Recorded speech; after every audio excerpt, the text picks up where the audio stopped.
படபடக்கும் பட்டாம்பூச்சி.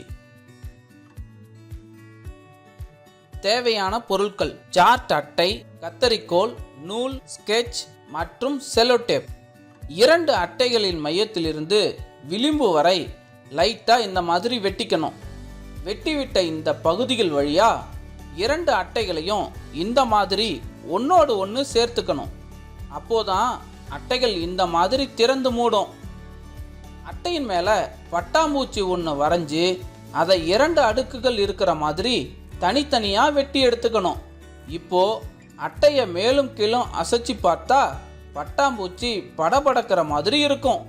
அடுத்ததா அட்டைகளின் பின்புறத்துல செலோடேப் கொண்டு இணைப்புகள் தெரியாம இந்த மாதிரி ஒட்டிடணும். நமக்கு பிடிச்ச மாதிரி பட்டாம்பூச்சிக்கு கலர் அடிச்சுக்கலாம். இப்போ இந்த பட்டாம்பூச்சியை பாருங்க, பார்க்கிறதுக்கு ரொம்ப அழகா இருக்குதானே.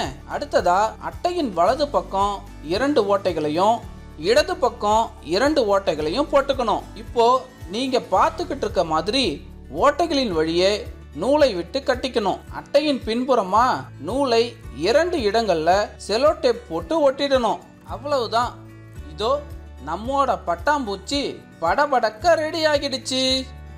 நூலை இழுத்து விடும்போது நம்ம பட்டாம்பூச்சி படபடக்கும்.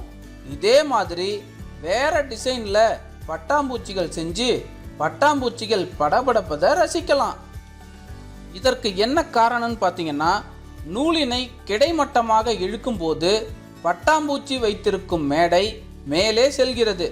நூலினை விட்டவுடன் பட்டாம்பூச்சியின் எடையினால் அது கீழ் நோக்கி தள்ளுகிறது.